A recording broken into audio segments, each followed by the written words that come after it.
Hola, yo soy Juan Carlos.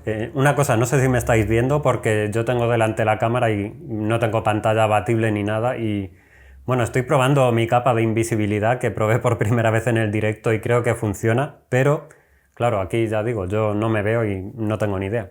A ver, me la voy a quitar un momento para ver el efecto. Hola, pues no sé si se me sigue viendo, si no se me sigue viendo o qué es esto, pero bueno, me la voy a volver a poner, que lo sepáis.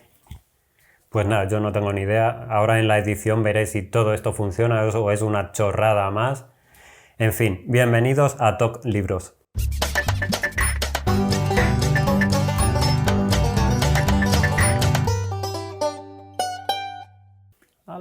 Bueno, pues hoy os traigo el último resumen de lecturas que, como veis aquí en la claqueta, voy a llamar mis últimos 6. Esto viene a raíz, bueno, ya lo comenté creo que fue en el último resumen de lecturas mensual, a raíz de un vídeo de Lulu del canal Foxy Lulu Lee, en el cual ella, bueno, hacía una reflexión bastante, creo, acertada referente al tiempo que empleamos a leer. Bueno, os voy a dejar su vídeo por aquí porque está muy bien. Y bueno, llegó a una conclusión a la cual yo estaba llegando ya anteriormente y estaba planteándome cambiar un poco el modelo de resumen de lecturas y no hacerlo mensual. Entonces, pues he decidido hacerlo así, exactamente y prácticamente como ella, hablando de las últimas 6 lecturas que he realizado. Así que le doy gracias por inspirarme también con ese vídeo. Pues eso, que a partir de ahora los resúmenes de lecturas los haré cada 6 libros leídos. Pues el primer libro que leí o que terminé de estos últimos 6 fue Que viva la música del colombiano Andrés Caicedo. Es un libro que descubrí y no recuerdo si fue en el canal de Lulú o en el canal de Violeta va al viaje, o puede ser en el de Claudia, de Mis ganas de leer, no sé. Bueno, no recuerdo bien, pero una de ellas habló de este libro y me entraron ganas. Entonces vi que estaba en Storytel y me puse a escucharlo.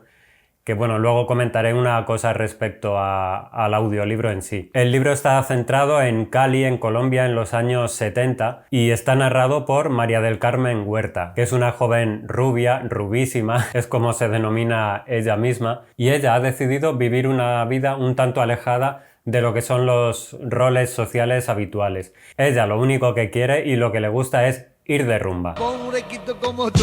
No esta rumba, bueno, la rumba aquí en España la inmortalizó, digamos, Peret, pero no, allí en Colombia ir de rumba es lo que aquí llamaríamos ir de fiesta, es salir a bailar. Entonces ella va buscando esto, la música y todo lo que conlleva este tipo de vida, todos los excesos que hay detrás. Y ella va viajando hacia el sur de la ciudad, que es donde va encontrando más rumbas y cada vez más excesos. Creo que es un libro que explora sobre todo eso, la individualidad, cómo elegir, cómo vivir conforme a unos valores propios, sean los que sean, y que creo que tiene bastante del autor. Bueno, Andrés Caicedo se suicidó a los 25 años y él opinaba que vivir más allá de esa edad era una vergüenza. El viaje es tremendo, más que un viaje o un descenso a los infiernos, simbolizado en ese viaje al sur. No es un viaje o un descenso a los infiernos, sino un descenso a los cielos elegidos por la propia narradora, por esta chica llamada María del Carmen Huerta. Por supuesto, habla muchísimo de música, habla también de cómo se introduce en esa vida de excesos, tanto sexuales como, bueno, cómo se va introduciendo también en el mundo de la droga, del crimen. Bueno, pues todo lo que conlleva esa vida que ella misma está eligiendo. Tengo que decir que el final de la novela me pareció algo demoledor. Es algo así como un manifiesto. Hay gente que opina que es una carta de despedida a la vida de Andrés Caicedo. Para que os hagáis una idea, os dejo un pequeño fragmento que dice, por ejemplo, jamás ahorres, nunca te vuelvas una persona seria. Haz de la irreflexión y de la contradicción tu norma de conducta. Elimina las treguas. Recoge tu amor en el daño, el exceso y la tembladera. Bueno, esto resume esta filosofía de vida que tiene la protagonista de la novela y creo que también resume bastante bien la filosofía de vida del propio autor. Y tengo que decir que hay tramos de la novela que me parecieron maravillosos, que están envueltos en una poesía de la autodestrucción, pero muy bien contados. Pero también muchos de los pasajes me resultaron muy lejanos, muy ajenos quizá a mi propia experiencia o a mi manera de ver la vida. Entonces creo que todo este viaje, toda esta narración que tiene la novela, hasta llegar al desenlace, a mí me agotó. Me sentí incapaz de seguir el ritmo de la protagonista. Es una narración bastante feroz, bastante vertiginosa, pero en la que, a mi modo de ver, hay altibajos. Hubo momentos en los que yo no conectaba de ninguna forma, pasajes que me aburrían, mi interés aparecía, desaparecía, volvía a aparecer, se volvía a escapar y pues así durante toda la narración. Respecto a lo que quería decir del audiolibro es que me pareció un tanto extraño que, siendo un libro colombiano donde la protagonista es una muchacha colombiana, me pareció extraño que la narradora del audiolibro fuese, si no me equivoco, es mexicana, algo así como un español neutro que lo llaman. Pero bueno, me pareció un tanto extraño y me hubiera gustado más que hubieran puesto una narradora colombiana. Quizá eso me hubiera podido sumergir algo más dentro de la historia, que bueno, lo dudo, pero creo que es un punto en contra también del formato audiolibro en este caso. Yo sé que es una obra que tiene muchísimos defensores, que le gusta a bastante gente, también tiene sus detractores y yo puedo entender perfectamente tantos a quienes ensalzan este libro como a quienes no les ha dicho nada. Yo estoy quizá en un término medio, puedo entender todas las opiniones, pero bueno, en mi caso no fue lo que esperaba y sí, me debe una pequeña decepción. Bueno, vamos con el segundo libro que terminé, es Biblioteca Bizarra de Eduardo Halfon. Creo que es mi segundo Eduardo Halfon, el segundo libro que leo de este autor y me sigue encantando. Aquí encontramos un conjunto de 6 textos que el autor fue publicando entre 2010 y 2015. Todos estos textos que tal vez podríamos enmarcarlos dentro del género ensayo, no lo sé. Creo que Halfon se escapa bastante de los géneros porque es un ensayo bastante narrado, se mete bastante en narrativa, también en crónica personal, autobiografía, no sé bien cómo denominarlo, es Eduardo Halfon. Y creo que lo que tienen en común todos estos textos, estos 6 que vienen incluidos en este libro, es que se entrelazan a través de la escritura y la lectura. Como digo, poco se puede diferenciar un ensayo de una narración o algo de narrativa escrito por Eduardo Halfon. En todos ellos vamos a encontrar que es casi un amigo el que nos está hablando. Nos cuenta las cosas con una cadencia bastante seductora y atrapa totalmente al lector. ¿Qué vamos a encontrar en estos textos? Pues por ejemplo, un certamen literario donde Bolaño quedó finalista, una anécdota de cómo Chekhov terminó o publicó uno de sus cuentos más famosos y cuenta que lo escribió en una simple tarde porque, bueno, tenía un plazo para entregar algo y pues lo primero que le vino lo escribió y lo presentó y ese finalmente fue uno de sus cuentos más famosos. Hay una charla también del propio autor, del propio Eduardo Halfon, con gente que vive en la calle a la que llaman los desechables. También nos cuenta en otro texto la amenaza que vivió en su propio país, en Guatemala, por escribir de ciertos temas, o mi preferido, que se titula Halfon Boy, en el cual el autor le escribe algo así como una carta a su futuro hijo que aún no ha nacido, mientras va traduciendo a William Carlos Williams. Y bueno, es un texto muy enternecedor, que a mí me llegó muy dentro y ya digo, es mi favorito de este libro, que en general me pareció fascinante y sigo con muchísimas ganas de seguir leyendo a Eduardo Halfon. El tercer libro que leí es un libro de relatos. He leído bastante relato, o como el caso anterior de Eduardo Halfon, no son relatos, pero son textos, 6. Bueno, se puede también quizá catalogar como relatos. Bueno, este sí es un libro de relatos, se llama Sacrificios Humanos, escrito por María Fernanda Ampuero. Como sabéis, yo leí Pelea de Gallos, que es su anterior libro de relatos, y esta es una perfecta continuación. Si estuviera incluido en Pelea de Gallos, pues no pasaría nada, porque sigue ahondando en los mismos temas y casi de la misma manera, es decir, la violencia en todas sus formas, la desprotección del inmigrante, el papel discriminatorio siempre de de la mujer y aborda el terror desde una perspectiva social y sobre todo ahondando en esa bajeza, en esos comportamientos terribles del ser humano. Como digo, es un poco más de lo mismo, nos vuelve a golpear relato tras relato. En mi opinión, es un libro corto porque son apenas 140 páginas y hay 12 relatos, si no recuerdo mal. Me pasó un poco con Pelea de Gallos, que creo que el número de relatos es excesivo, a pesar de ser un libro corto, y me termina saturando un poco. En lo positivo, por supuesto, hay relatos magníficos, maravillosos, como el primero, que ya abre el libro perfectamente. Creo que he encontrado la escritura de María Fernanda Ampuero algo más madura en este libro, pero sí es verdad que hay algún que otro relato que me decepcionó y no me gustó. Entonces fue un tanto montaña rusa este libro. Os dejo también un enlace a una comparativa que hice de este libro, Sacrificios Humanos, con el siguiente que voy a hablar, que es también un libro de relatos enmarcados en el género de terror. Pues como he dicho, el libro del que os hablo es Tierra Fresca de su tumba, de Giovanna Rivero. Podéis ver muchísima información en ese vídeo que os he compartido. Es eso, también un libro de relatos. Aquí vienen menos relatos, vienen 6. Y se me hizo un libro más consistente que Sacrificios Humanos. Y los relatos creo que están también más desarrollados, suelen ser bastante más largos, y la escritura de Giovanna Rivero la verdad es que a mí me atrapa bastante. La oscuridad que nos traen estos relatos puede llegar a ser muy densa, pero es cierto que en alguno de ellos también hay lugar para cierta luminosidad. También podemos encontrar algún elemento fantástico, pero que está perfectamente integrado dentro de la narración, con lo cual no chirría, no molesta en ningún momento. Aquí los personajes tienen que afrontar las consecuencias de ciertos hechos que sucedieron en su momento o enfrentar sus propios actos. Hay relatos que parecen un thriller donde la tensión va increciendo, otros donde la narración es más fluida, más tranquila. Pero ya digo, a mí me atrapa, me envuelve bastante la forma de escribir de Giovanna Rivero y es un libro que me encantó.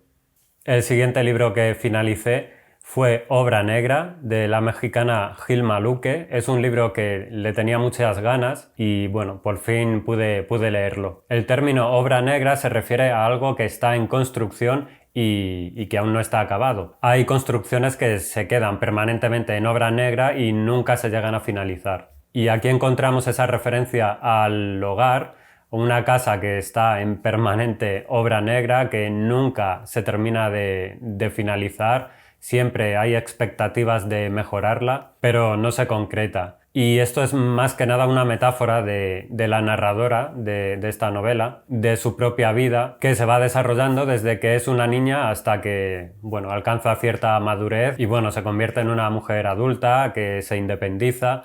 Obviamente pasa por la adolescencia, todos esos sinsabores, los primeros amores, correspondidos o no correspondidos, alguna decepción con las amistades, bueno, lo que suelen ser estos tragos, estos sinsabores de la adolescencia. Así, de esta manera, ella va buscando su propia identidad, que, como he dicho, está en permanente construcción. Al final queda una especie de desencanto en la manera en que se acomodan las cosas.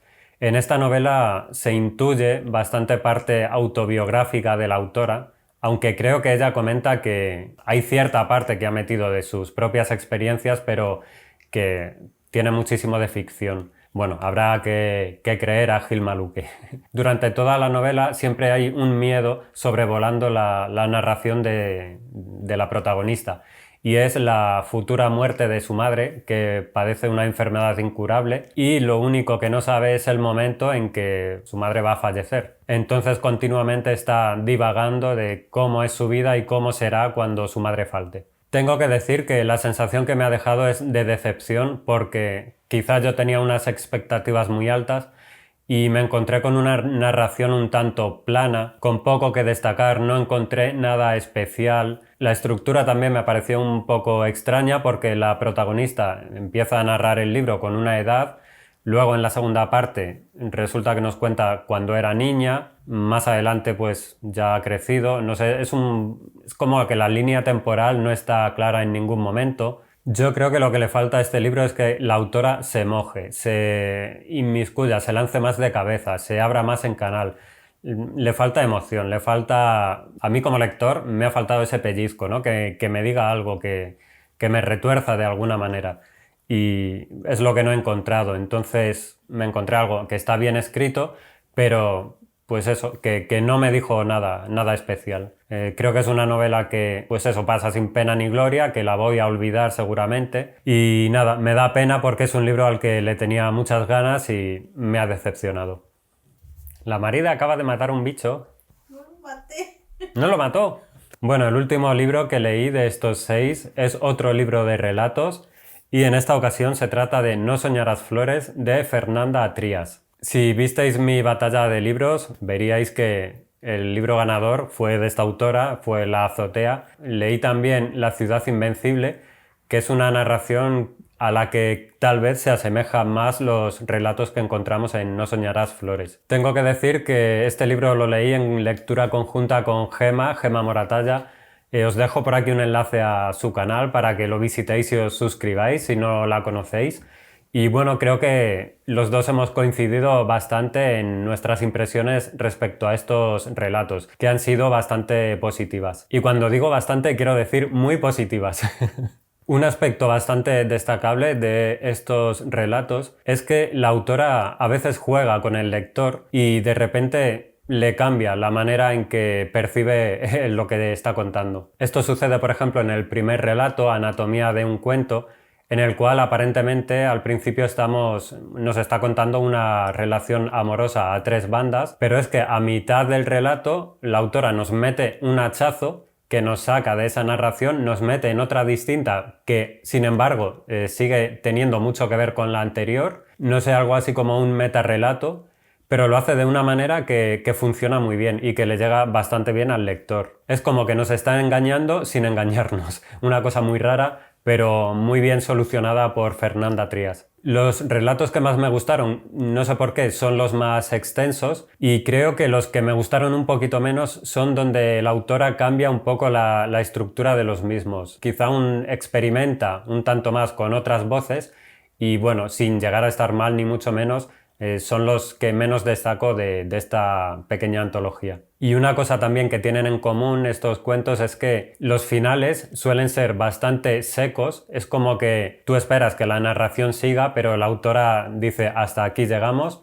Aquí termina todo, como cuando termina un verano donde la vida parece distinta al resto del año, pues llega un momento en que te tienes que ir y pues ahí cambia todo, ahí se acaba una parte y empieza otra. Pues así terminan los relatos de Nunca soñarás flores. A pesar de eso, no lo comento como un aspecto negativo ni mucho menos. Creo que la autora lo sabe hacer muy bien para sorprender, impactar al lector. Hay otro relato, por ejemplo, que es corto, pero me gustó bastante, que parece un thriller y que está contado a través de la desconfianza de una chica hacia su novio. Me gustó bastante. Y mención especial creo que tiene el último relato, No soñarás flores. Creo que es el más extenso, el más largo, tal vez el más desarrollado, donde encontramos a varios personajes y donde también el final resulta en cierta manera impactante y bueno, te deja mal cuerpo, pero buen cuerpo en cuanto a sensación lectora. Como digo, es un libro que a mí me ha gustado mucho. Yo por lo que veo, Fernanda Trías conecta bastante bien conmigo. Con Gema también conectó bastante bien. Así que este libro, pues sí, fue uno de los mayores éxitos de esta tanda de 6 libros que os he presentado hoy. Y bueno, nada, pues curiosamente estos 6 libros los leí en un mes. Podía haber hecho un resumen mensual, pero bueno, no va a ser así porque probablemente el próximo resumen lo traiga antes de que finalice el próximo mes. Nada más, por supuesto me podéis dejar como siempre en comentarios lo que queráis y si tenéis alguna aportación o alguna observación sobre estos libros que he leído, que os he traído, si habéis leído alguno o lo queréis hacer o si tenéis interés en algún aspecto de los que he comentado, cualquier cosa me lo podéis dejar en comentarios, yo siempre feliz de contestaros. Un abrazo a todo el mundo, muchísimas gracias. Tengo que dar gracias también a la gente que participó en el último directo, que bueno, nos lo pasamos súper bien. Pues eso, a la gente que me acompañó en directo, tanto en pantalla como en el chat, muchísimas gracias porque bueno, es algo que me gusta mucho hacer y que seguiremos haciendo por aquí. Ya está, ya no me enrollo más. Nos vemos en un próximo vídeo que como sabéis será muy pronto. Chao.